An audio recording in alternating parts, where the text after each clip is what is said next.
از محمد علی ارتاش 22 سال 23 سال نوا کار چاپمنی دمن کار چاپمنی آزاد و چاپمنی کرد دمن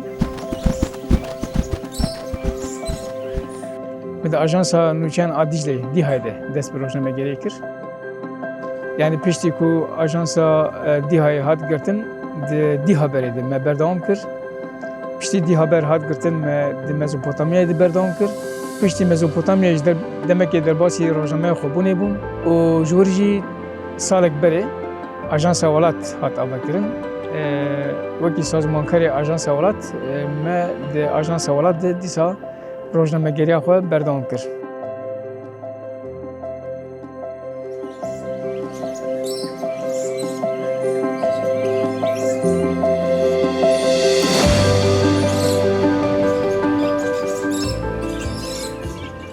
از 1975 ده گنده هشریه یه قوسرا مردینش دایک بومه گنده من ها باجارو که پیشتی کو بو شهرداری باجار مزن وشون ده ایدی بوتاخ لی گنده کی مزن نزی 5000 نفوساوی هست گنده کی کو زیاده سوالکاری و جودکاری لیتی کرد و دمی پرانی پس خودید کردن یعنی سری هر مالی 100 پس 150 پس هبون جبر کو به برهمن پس شیر ماست پنیر دبالا خود کردن پشتی کو د 2016 افغانی پیش کرد یعنی سونتاژ بیرن زکی ارده پیش کردن شونده ایدی گندیان دست به چاندنیا آوی کردن پشتی کو چاندنیا آوی پیش کردن شونده وکی گارش بمبو ایدی سوالکاری جی کم بو نه وکی بره سوالکاری نای کردن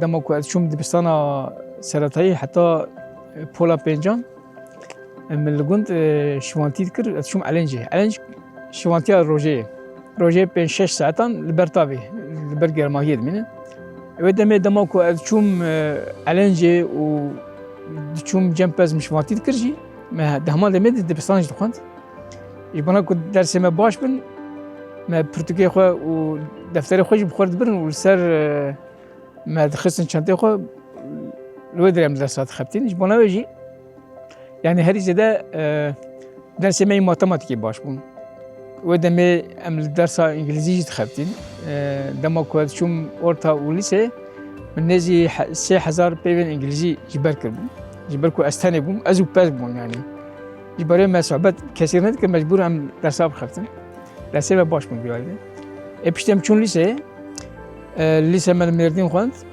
يعني وقتاكو از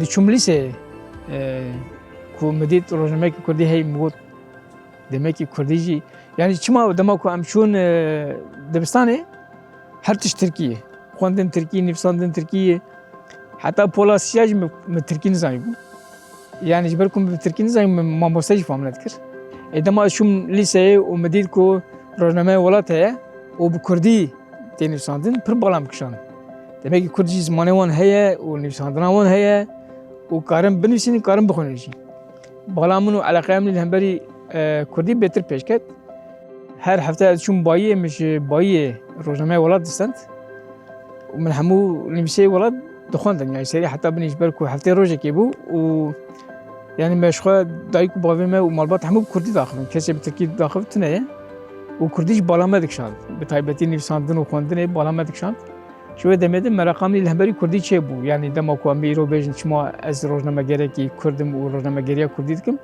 هنيكي مرقامني كردي و خواندنا كردي نويساندنا كردي و روزنامه گريا كردي ج روزنامه ولات دست بكر ليسي دنو دو پنجان ده ما تي في جبابو ما تي في جارا يكم بكردي وشانا كردي كر اما بيج براني وقت مل بر گهدار کرنا تلفزيون ما تي في در باسبو و دمه هی بهتر بالام کشاند یعنی او کسی که سپیکر آنگو پیشکشوانی در کردن پیشبری اکرانی اون چند خونن او ساعتان کارن باخون زیاده بالام کشاند یعنی افکسان چهار کار واس باخون سر هف باخون او زیاده بالام کشاندن یعنی جوانایی مش گفت گرک از بخونم خوندرا خود پیش بخون نویساندرا خود پیش بخون و پشتی لیسه‌جی از شوم تیره جبر کو و دمه لگوند دیدم سالم پاییزیده گوندی چون İzmir'e گوندی چون İzmir'e پنبو کمد کرد.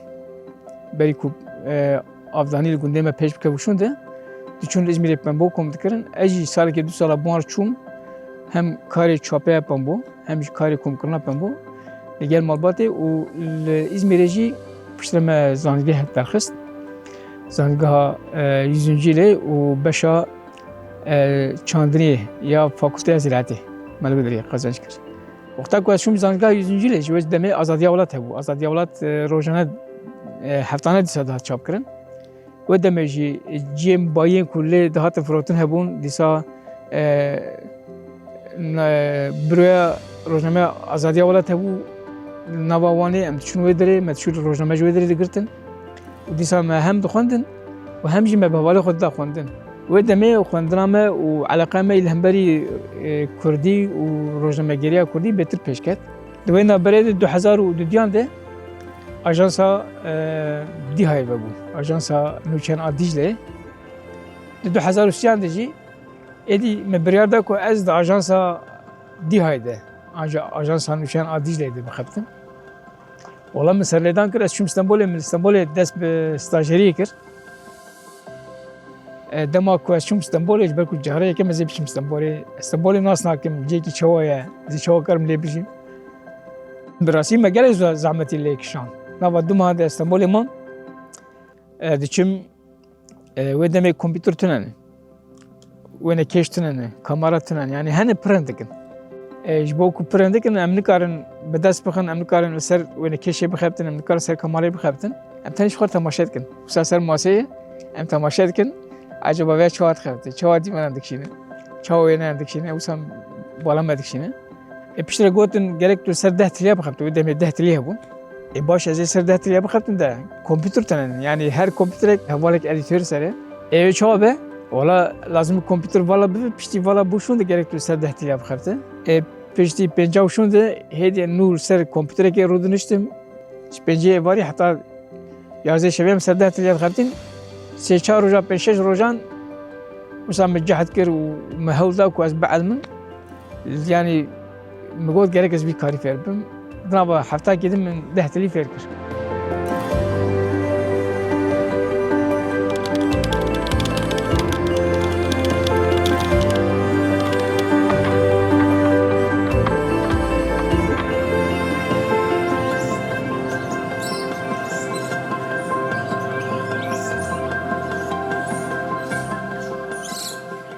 Malbat her zarokê xwe dişînî dibistanê ji bo ku bibe xwedî pişeyek meslekek. Xwedî bibe doktor, bibe endezyar, bibe parêzer. Hêvî û bendewariya malbatê ji min ev bû.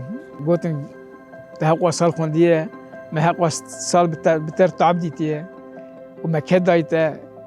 Gerek tu vî karî xwe berdewam bikim min jî got wala hemû alem dunya dizane vay di vî karî de nan tune ye. Ajansek nû vebiye gerek em di vê ajansê berdewam bikin hem dengê me ye hem rengê me ye hem hawara me ye û em dikarin di vir de hebûna xwe bidin xuyakirin. Yani fikarên wan hebû wê demê dîsa girtin û binçavkirin hebû. Berî wê rojnameger dihatin kuştin. Ew jî fikarê wan zêde kir bêguman. Yani tê her van diran talûkeyê tê bê binçavkirin bê girtin kuştin jî hey. Me jî got yani em ji her kesî neçêtirin em ji her kesî nebaştirin. Kî çi em jî wekî wan. Wisa me dest pê kir yani me dest pê kir. Ha wexta ku me dest pê kir wê demê me got Medya TV ve Med TV vebû. Min bi bazarî gudar kir. Ka nûçe çawa tên xwendin. Nûçe çawan tê pêşkêş kirin. Hevok sazkirinê bigire heta tebahiya nûçeyê di mejiyê me de bengehek ava kir, zemînek ava kir. Dema ku em çûn me dest bi ajansa Dîcleyê jî kir. Ama bêje qurgû ango venesaziya nûçeyê di mejiyê me dihat ava kirin. Ji bo min zêde zehmetî nekşand. Yani ji ber ku Kurdiyan jî hebû min bi berê xwe dixwend di nivîsandinê min zehmetî nekşand. Dema ku min dest bi nûçeyê nivîsandina nûçeyê kir herkes bi Tirkî dinivîsîne min bi Kurdî dinivîsand. Kelecanê pir zêde bû yani ez ê klavye ez hêj tam ne serdestim serdestê klavyê min. Serî de dema ku ez dinivîsînim ez berê kurgiyekê mejiyê xwe çê dikim spotayê dinivîsînim. Lê kelek hevalek nûçegan li keleka min Rûsî dibêt te sernav nenivîsandiye. Piştre sernav nivîsîn dibêt te spotayê kêm nivîsandiye. Velhasil çend rojan nûçe wisa binivîsîne xera bike binivîsîne xera bike dawê dawî keleceğine preze de bu. Yani az yekem carın uçak bilmişim. Tabi tamam piştim ben uçağım sandı şundu. Havalime editör. Hadil kelekam runuş bevdur mekhwand. Az jilin nerim kan uçak çavaraz ki spote çavaraz ki. Burası yani lezzetli servan bu. Az hayrana lezzetli bu. Mecbur bu gerek az jitte ki astaman و astaman da biraz bilmişim.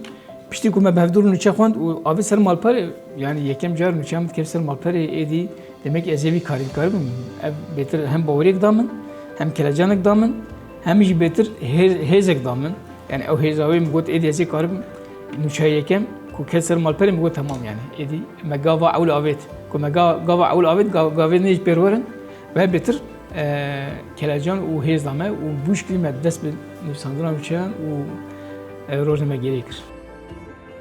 Ez evvelî Mehmet Ali demek derece yani bir salan em hevdû nas dikin. Min evvel Mehmet Ali gelek salan bi hevre karê rojnamegeriyê kiriye. Mehmet Ali di kar û barê xwe de bi rastî gelek bi disiplîne. Em bêjin serê sibê zû beriya me hemûyan radibe û tê ser karê xwe. Ji ber wê yekê heval Mehmet Ali daîma ji hevalên ku bên kar û barê çapemeniya azad bikin wekî kesayeteke em bêjin mînak derdikeve pêş. Di karê xwe de di xebatî xwe de her daîm bi awayekî em bêjin zanebûnên xwe bi hemû kesî re par vedike yani wî warî de bi rastî ji me hevalên kevin re jî dibe mînak. Di hemû xebatên xwe de di jiyana xwe ya civakî de em bêjin di xwarina xwe de di kar û xebatê xwe de daîma esas û armancê wî parvekirin e yani em bêjin daîma di jiyana xwe de em bêjin wekî kesayetekî komûnalîtayê diparêze derdikeve pêş. Bi rastî ez 5 mehe dixebitim gel Mamoste Mehmet Ali. Mamoste Mehmet Ali ji xwe tiştên ku mizanîngehê fêm nekirine hemû nav 5 meha de nîşandan û ez niha nûçe gîhaniyê dikim. Yani ez dikarim gelek tişta bêjim li ser Mamoste Mehmet Ali. Gelek hed dame û gelek demê xwe dame. Hinek cara xwe aciz jî bike, belê jî bo pêşketina me ye, ji bo serkeftina me ye. Ji bo her tiştî gelek spas dikim. Ez her tim dibêjim wek derwêşekî mirov dikare pênase bike bi rastî.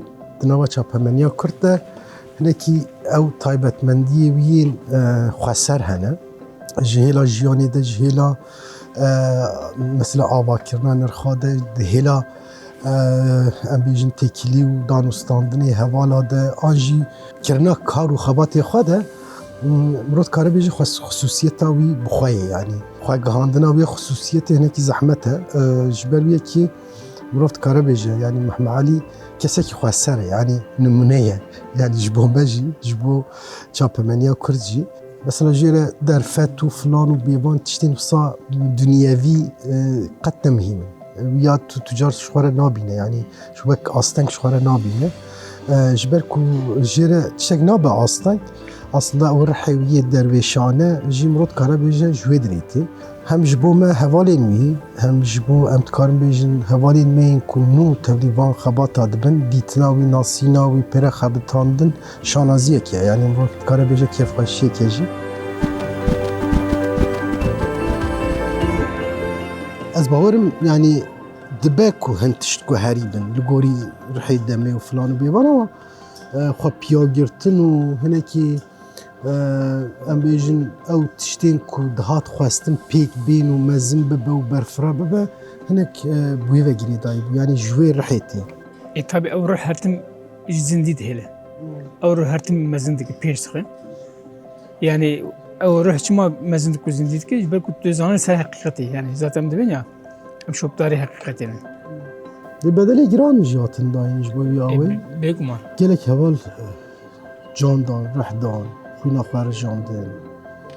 Ne bi hêsanî çi ye bû yani dewan rol lê di nêre salên notî ji wî alî ve gelekî erê bi êş û jan bû lê serkeftinekî jî bi xwe re. Ew işte ê ku hêz dide heta îro ev çapemenî ser piya bimîne û xwe her tim nû bike pêş bixe jî ew rihê ku salî nûdî tên yani. Tu tişt bê bedel nabe ji xwe? Kes jî dixwaze. Ket jî dixwaze. Ev demek dema ku men nûçegihanî dikir. Yani herkesî balkêş men derdi. Wa servîsa Kurdî jê rojnamegerê Kurdî nivîsîne yani. Dema ku qemera wênekêş destê me de bû herkes derdiket derdorê me kom dibû digot çapemeniya me hatiye. Digot çapemeniya hatiye me hatiye wê dengê me bide xuya kirin. Dengê me bide bihîstin. Yani evana zêde bala me dikişand û bêtir jî hiç ku em bêtir karê xwe xweş bikin, baş bikin. Dema ku pişt em hatin Rihayê jî hin nûçeyên bala me kişandin hebûn yani. Mesela li navçeya Heranê ya Rihayê av rabû.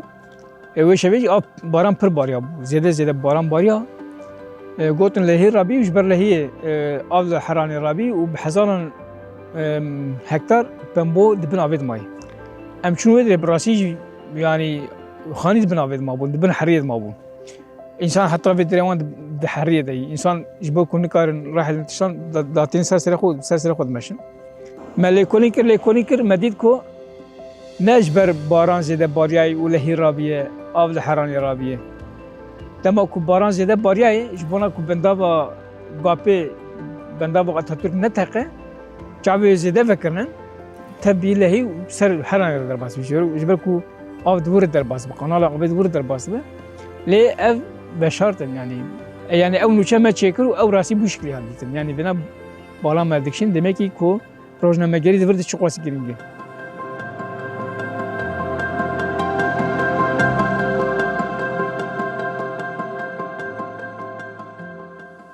Ku rojnamegerek xîtabî civakê neke û nebe daxwazê civakê nebersivîne, pirsgirêkê civakê nebîne, ew rojnameger di alî civakê nayê qebûlkirin, nayê hezkirin jî. Lê gel ku rojnamegerek kar bibiv dengê civakê, pirsgirêkê civakê bîn ziman û jêr çareserî jî peyda ke, civak wî hembêj dikin, lê xwedî derdikeve. Lê bi taybetî mesela me got ajansa Dîhayê bi Kurdî Tirkî dest pê kir, bi Kurdî rojnamegerê Kurdî jî hebûn, Tirkî jî hebûn. Rojnamegerê Kurdî bêtir nava civakê dihatin hezkirin. Kesek bi Tirkî biaxive zehmetiyê dikişîne ama xwetayê ku bi Kurdî diaxive karê bi rehetî her tiştê xwe bîne ziman. Her wiha xwe sansûr jî nakin yani dibêje vayê ya me em karin her tiştî rehetî bîne ziman.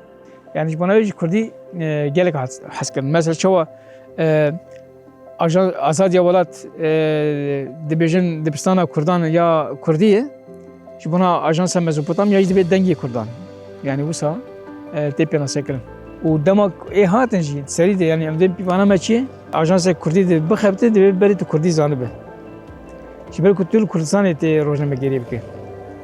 Tê xîtabê gelê Kurd bike. Tê dengê gelê Kurd ragihîne ji bona divê tu Kurdî zanibe. Yani kesên ku bi Kurdî dizanî bû dihatin û me ew perwerde dikirin. Me nûçe nîşanî wan dan, nûçe çawa tê nivîsandin, nûçe çawa tê hûnandin, qalbên nûçeyan çinin, rêziman çawa tê nivîsandin, Kurdî çawa tê nivîsandin, tîp çawa tê nivîsandin. Yani em dikarin bêjin hekî dibû dibistan. Yani em jî kêf xweş dibûn ku kesên tên û fêrî Kurdî dibin û dinivîsînin û dibin rojnamegerên baş. Minak îro gelek hevalê me rojnameger bi Kurdî dinivîsînin yani di ajansa Dîhayê re derbas bûn. Di Azadiya Welat re derbas bûn. Îro jî tên fêr dibin.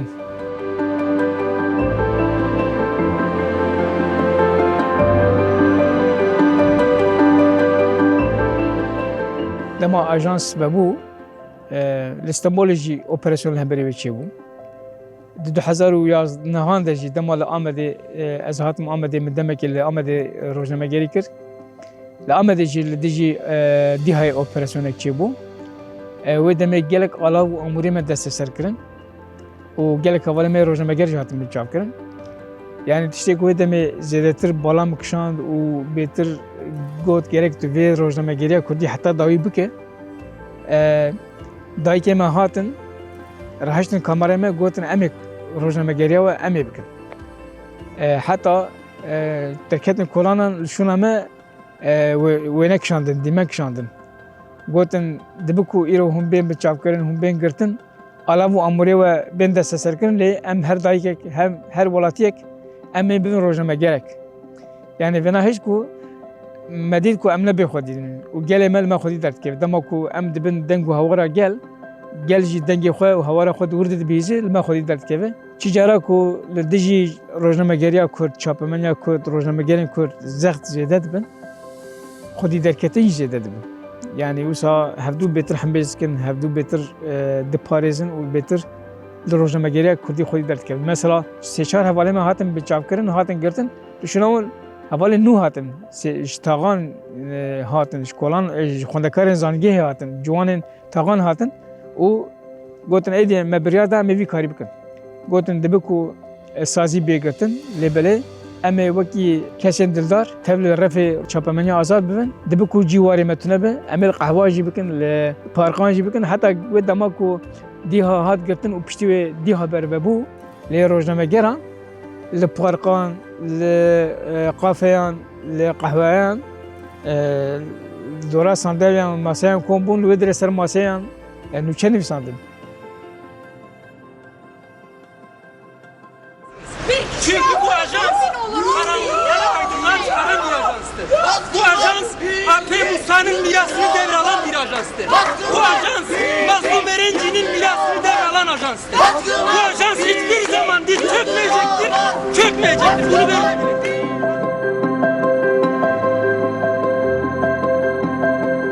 Yani ev bu sedem ku insan betir ji me hez bike, insan betir li me xwedî derkeve, bêjin bina vay rojnamegerên Kurd di şertên giran de jî, di şert û mercên giran de jî karê xwe dikin û bu sedem ku hatin tev me jî bûn. Bêguman em çi qasî vî karî baş dikin, çi qasî rast dikin, mijarekî niqaşê ye. Lê yani li gorî çapemeniya hewz, li gorî çapemeniya desthilatê em bêtir nava civakê de ne, em bêtir dibin dengê civakê, bêtir pirsgirêkên civakê dibînin û din xuya kirin.